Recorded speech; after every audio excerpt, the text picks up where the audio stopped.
ఈరోజు మనము దేవుని యొక్క పరిశుద్ధ గ్రంథంలో నుంచి 2వ సమూయేలు గ్రంథము 6వ అధ్యాయము 11వ వచనాన్ని మనం ధ్యానం చేసుకుందాము. 2వ సమూయేలు గ్రంథము 6వ అధ్యాయము 11వ వచనాన్ని మనము ధ్యానం చేసుకుందాము.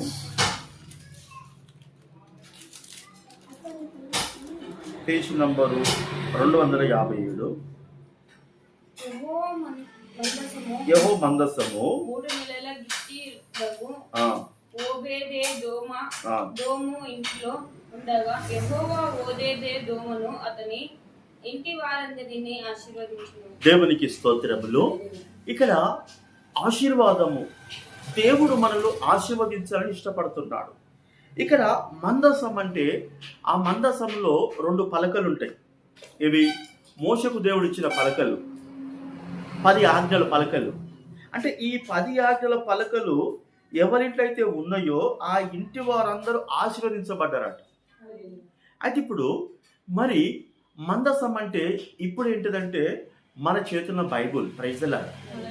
బైబుల్ 2 పలకలు అంటే పాత నిబంధన గ్రంథం, కొత్త నిబంధన గ్రంథం. ఈ యొక్క బైబుల్ అనేది ఎవరిది వారికి ఒక్కొక్కరిగా ఎప్పుడైతే ఉంటుందో ఈ వాక్యమైన దేవుడు ప్రతి ఒక్కరిని దీవిస్తాడు, ఆశీర్వదిస్తాడు. హల్లెలూయా, హల్లెలూయా. కనుక కుటుంబం అందరిలో ఆశీర్వాదము, కుటుంబం అందరికీ దీవెన ఉండాలని దేవుడు బాగా ఇష్టపడుతున్నాడు. కానీ కుటుంబంలో ఏమవుతుందంటే ఒక ఐక్యత మత్యం ఉండట్లేదు. Praise the Lord. ఇప్పుడు దావీదు మంచోడే, కానీ దావీదు భార్య ఎలా ఉన్నది? దావీదుకు వ్యతిరేకంగానే ప్రవర్తించింది. కనుక ఇప్పుడు ఆ కుటుంబంలో దావీదు సంతోషిస్తున్నాడు, భార్య మాత్రం సంతోషించట్లేదు. 2వ భాగం చూసినట్లయితే మనకు యాకోబుకు 2 కొడుకులు ఉంటారు. ఎవరెవరు? ఇస్సాకు, మన యాకోబు, ఏశావు. ఎవరి కొడుకులు వీళ్ళు? ఇస్సాకు కొడుకులు. ఇస్సాకు కొడుకులు యాకోబు, ఏశావు. ఇక్కడ చూసినట్లయితే ఇక్కడ ఈ కుటుంబంలో కూడా ఎలా ఉన్నది అంటే ఈ యొక్క ఇస్సాకు వృద్ధుడైనప్పుడు కనుదృష్టి కనబడదు. ఆయన అంటాడు కదా, పెద్ద కొడుకుని పిలిచి నాకు భోజనం తయారు చేయ అంటాడు. అన్నప్పుడు ఆ తల్లి ఏం చెప్తుంది? చిన్న కొడుకుతో భోజనం చేయించి కొడుకుకు పెద్ద కొడుకు వచ్చి ఆశీర్వాదం, చిన్న కొడుకు వచ్చినట్టు చేస్తుంది. మరి ఇప్పుడు ఆ భార్య, ఆమె పేరు ఏం పేరు? రిబుకా. ఆమె పెళ్లి కాకముందు కొద్దిమంది ఆమెను చూడడానికి వచ్చినప్పుడు ఒక బావి కాడ ఒంటెలు కూడా సరిపడని నీళ్లు పోసిందట ఆమె. Praise the Lord. అంటే ఇక్కడ మనం ఆదికాండం చూద్దాము. ఆ భాగం కూడా ఆదికాండంలో ఎలా ఉంటుందంటే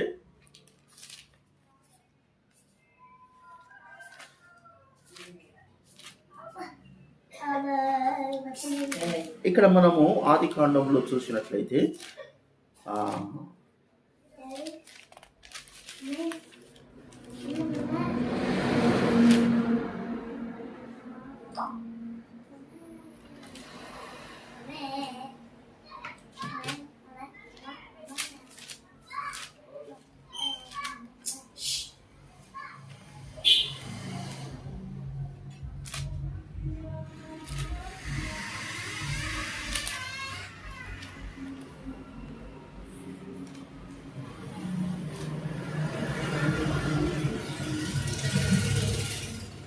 చూడండి, ఇక్కడ మనము 24వ అధ్యాయము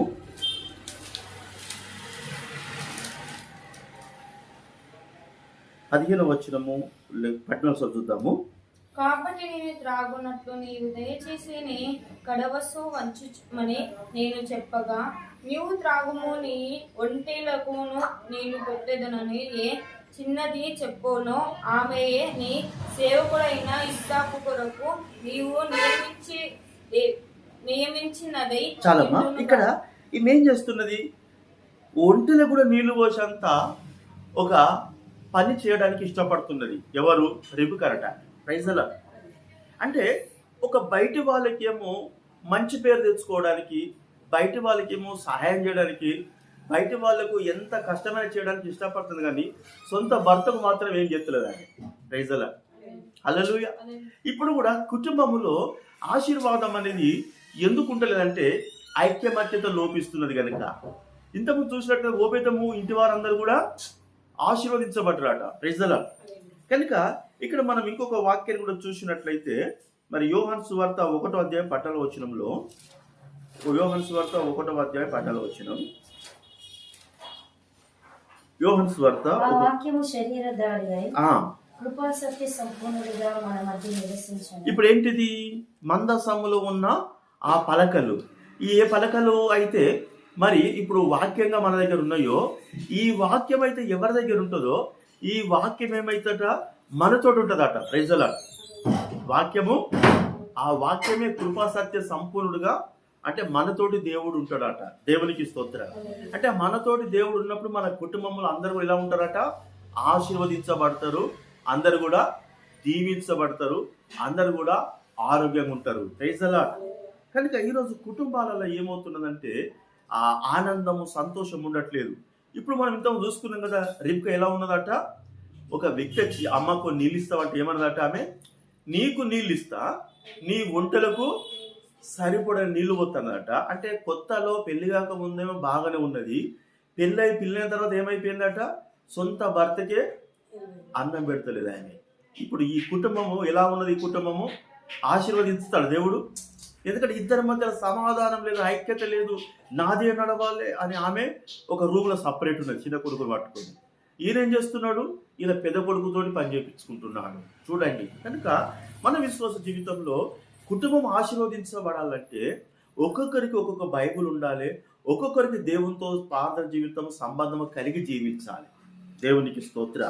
అపోస్తుల కార్యములు 16వ అధ్యాయం 34వ వచనం చూసినట్లయితే, అపోస్తుల కార్యములు 16వ అధ్యాయం 34వ వచనం,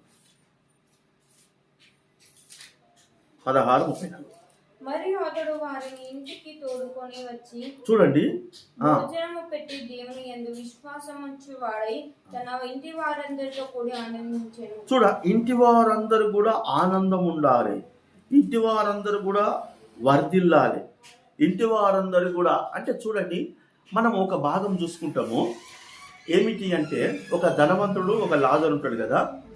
ధనవంతుడు పాతాళంలో బాధపడుతూ అంటాడు కదా, నాకు 5 అన్నలున్నారు, వాళ్ళు ఈ నరకానికి రావద్దు అని చెప్పేసి అంటున్నాడు.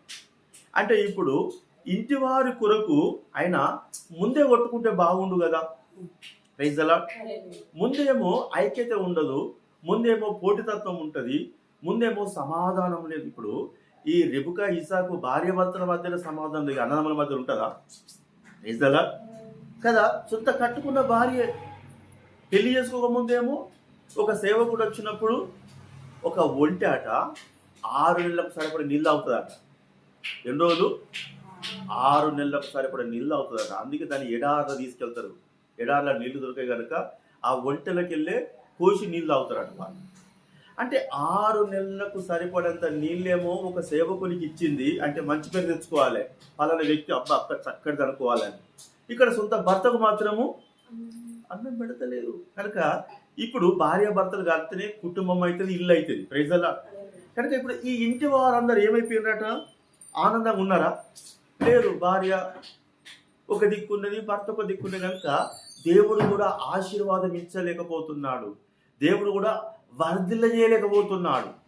ఎందుకంటే ఇద్దరు ఏమైపోవాలి? ఒకటి కావాలి, సమాధానం, ఇద్దరి మధ్యలో ఐక్యత, ఇద్దరి మధ్యలో ఒక తత్వం ఉండాలి. Praise the Lord. ఇప్పుడు మనం చూసినట్లయితే దావీదు భార్య కూడా, దావీదు ఏమంటున్నది? ఈయనొక వ్యర్థుడు అంటున్నది దావీదును. ఇక్కడ మనము 2వ సమూయేలు గ్రంథంలో చూసినట్లయితే, 2వ సమూయేలు గ్రంథంలో 2వ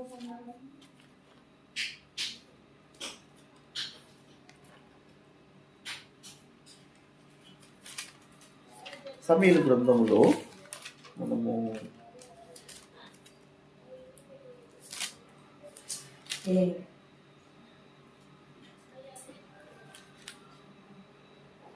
ఇక్కడ చూసినట్లయితే 2వ సమూయేలు 6వ అధ్యాయంలో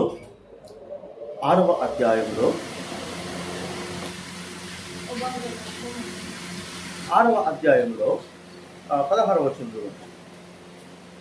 యెహోవా మందసము దావీదు పురమునకు రాగా సౌలు కుమార్తె యెహూ మీకాలు కిటికీలో నుండి చూసి యెహోవా సన్నిధిని గంతులు వేయిచు నాట్యం ఆడుచు నన్ను దావీదును కనుక్కొని తన మనస్సులో అతనిని ఇనపరచును. చూడండి, ఈమె కూడా ఏం చెప్తున్నది?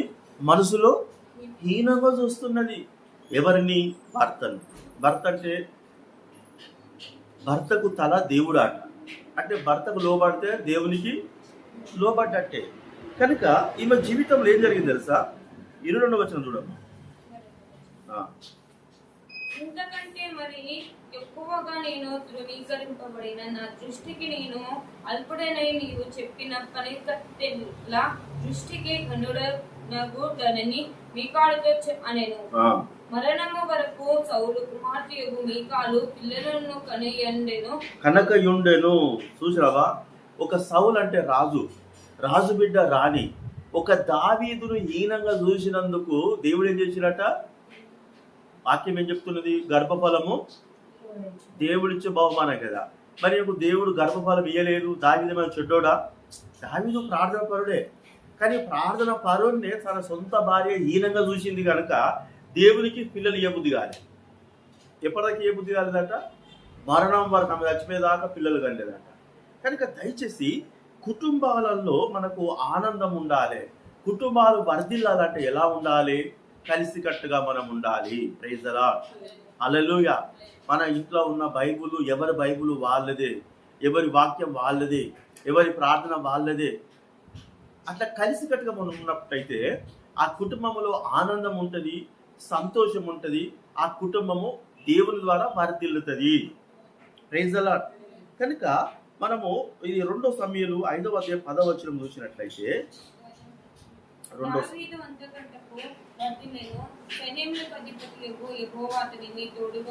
చూడండి, దావీదు ఏమైపోయాడట? వర్ధిల్లుండట. మరి దావీదు చేసుకున్న భార్య మాత్రము ఎందుకు? మనం అంటాం కదా, నీ సొంత భార్యే కదా, మరి ఆమె ఎందుకు అట్లున్నదంటే ఆమె దేవుని కరెక్ట్ లేదు అన్న సంగతి దేవుడు చూస్తాడు కదా. Praise the Lord. ఇప్పుడు అర్థమవుతుంది నేను చెప్పేది. ఎవరి బతుకు వారిదే. భార్య భర్తలు, తల్లి కొడుకులు, తండ్రి బిడ్డలు అయినంత మాత్రాన నా ద్వారా మనము అందరి దేవుడు దీవిస్తాడు, నీ ద్వారా దీవిస్తానేది ఏం లేదు. దావీదును బట్టి దేవుడు దావీదును వర్ధిల్ల చేసిండు. కానీ మీకాలు మాత్రం ఏమైపోయింది? పిల్లలు కనలేకపోయింది, వర్ధిల్లలేదు ఆమె. కనుక ఇక్కడ చూసినట్లయితే 5వ అధ్యాయం 10వ వచనంలో దావీదు అంతకంతకు వర్ధిల్లును, సైన్యములకు అధిపతి యెహోవా అతనికి దేవుడు అతనికి తోడుగా ఉన్నాడు. 7వ అధ్యాయం 8వ వచనము. కాబట్టి నీవు నా సేవకుడు దావీదుతో ఇలాగ చెప్పింది, సైన్యములకు అధిపతి యెహోవానికి సెలవిచ్చినది దేవనగా, గొర్రెల కాపులో నిన్ను గొర్రెల దొడ్డిలో నుండి తీసి ఇశ్రాయేలులకు నా జనుల మీద అధిపతియగు నియమించి తిని. దేవునికి స్తోత్రం. ఒక గొర్రెలు కాపే అంటే మన బతుకు ఎప్పుడు గిట్టనే ఉండదు. అందులోకి వెళ్ళి మన యథార్థతను బట్టి దేవుడు ఆ స్థితిలోకి వెళ్ళి లేపుతాడు. Praise the Lord. గట్టిగా చెప్పాలి. మన స్థితిలోకి వెళ్ళి దేవుడు లేవనెత్తుతాడు. ఎప్పుడు? మన మట్టుకు మనము దేవునికి, అంటే నా భర్తే లేడు కదా నేను లేకుంటేందని భార్య అనుకోవద్దు. నా భార్య కరెక్ట్ లేదు కదా భర్త ఎందుకు అని భర్త అనుకోవద్దు. భర్త జీవితం భర్తదే, భార్య జీవితము భార్యదే. కనుక మీకాదు నా సొంత భార్యను గిఫ్ట్ అన్నది అని చెప్పేసి ఆయన ఏం ఫీల్ కాలే. ఆయన దేవుడి దృష్టి కరెక్ట్ ఉన్నాడు కనుక దేవుడు ఏం చేసిండు? అతని ఒక గొర్రెల కాపరి నుంచి ఒక పెద్ద అధిపతిగా దేవుడు, దేవునికి స్తోత్రం. కనుక మన స్థితిని దేవుడు మార్చబోతున్నాడు, మన పరిస్థితిని మార్చబోతున్నాడు, మన జీవితాలు మారబోతున్నాయి. Praise the lord. మనము అంతకంత వర్ధిల్లుతూ అంటాము. ఇంకా మన కుటుంబంలో సమాధానం, ఆనందం కూడా ఉంటుంది. Praise the Lord. ఇంకా చూసినట్లయితే దేవుడు ఏమంటున్నాడు? నీవు పోవు చోట నెల్లా నేను తోడుగా నుండి నీ శత్రులందరినీ నీ ఎదుట నిలవకుండా నిర్మూల చేసి. చూడండి, మీకు ఎంతమంది విరోధులు తయారవుతున్నారో వాళ్ళందరూ లేకుండా దేవుడు చెప్తున్నాడు. ప్రైజ్ ది లార్డ్ చెప్తలేదు. శత్రువున్నప్పుడేమో అన్నయ్య అంటారు, ఇప్పుడు ఉండకుండా చెప్తారు. దేవుడు అన్నప్పుడు ఎట్లా చెప్పాలి? మనం చెప్పాలి దేవునికి. దేవుడు ఏమంటాడు చెప్పండి? నువ్వు ఎక్కడికి పోయినా దేవుడు నీకు తోడుంటాడట. Praise the lord. రెండోది, నీ శత్రువులందరి నీ ఎదుట నిలవకుండా నిర్మూలము చేసి లోకములో కొనులైన వారి కలుగు పేరు నీకు కలుగజేసి నీకు ఇక రేవంత్ రెడ్డికి వచ్చినంత పేరెత్తదట ఇక రైజలా అంత గొప్ప పేరు దేవుడు తీసుకురావడానికి ఇష్టపడుతున్నాడు. ఎందుకంటే ఆ యోబదేవుని దగ్గర మందసం ఉంటే ఇల్లు దీవించబడే మన దగ్గర బైబుల్ గిన్నె ఉన్నాయి. ప్రేజలా మనం దీవించబడమా? దీవించబడతాం. కనుక ఈ కుటుంబాలను ఎలా ఉండాలంటే, కుటుంబాలు వర్ధిల్లాలంటే అందరూ ఒకటే మనసు, ఒకటే ఆత్మ కలిగి జీవించినట్లయితే ఆ కుటుంబం ఎందుకు దీవించబడది? ఒకరు తూర్పుకైతే ఒకరు పడమరకు, ఒకరు ఉత్తరం అయితే ఒకరు దక్షిణంగా ఉంటున్నారు. కనుకనే దేవుడు దీవించలేకపోతున్నాడు. అయితే ఇక్కడ మరి దావీదు ఎలా ఉన్నాడు? దేవుని దృష్టికి నమ్మకంగా ఉన్నాడు కనుక అలా భార్యను పట్టించుకుంటాడు. దేవుడు దావీదుని దీవిస్తున్నాడు. Praise the Lord. అంటే ఎవరు కరెక్ట్ గా దేవుని దృష్టికి ఉంటే దేవుడు వాళ్ళనే దీవిస్తాడు. ఇంకా మనము 11వ వచనం చూసినట్లయితే, నీ శత్రువుల మీద నీకు జయమిచ్చి నీ నెమ్మదిని కలుగజేయునన్ను. దేవునికి స్తోత్రం. ఏం చేస్తారట? శత్రువుల మీద నీకు జయమిస్తారట. దేవునికి స్తోత్రం. హల్లెలూయా. నీకు దేవుడు నెమ్మదినిస్తారట. అంటే నీకు ఎంత భయంకరమైన బాధకరమైన పరిస్థితి వచ్చినా కానీ నువ్వు గావర అనుకోవు, ఏమో జరుగుతూ అనుకోవు. దేవుని యొక్క సమాధానం నీతో ఉంటుంది కనుక నువ్వు ఎక్కడికి పోయినా, నువ్వు ఎంత గావరగా వినగానే దేవుడు సమాధానం ఇచ్చి నీకు ముందుగా దేవుడు నీతో నడతాడట. అంత గొప్ప దేవుడు మరి నీతో మాట్లాడుతున్నాడు కనుక నీ జీవితాన్ని సరి చేసుకోవడానికి ఇష్టపడాలి. ఎందుకంటే మరి మనము మన కుటుంబంలో కలిసికట్టుగా ఎప్పుడైతే మనం ఉంటామో దేవుడి నుంచి అధికమైన మేలును మనము చూడగలుగుతాం. కొద్ది మాటలు ప్రభు మన వినికిడిలో దీవించును గాక. ప్రార్థన చేసుకుందాం.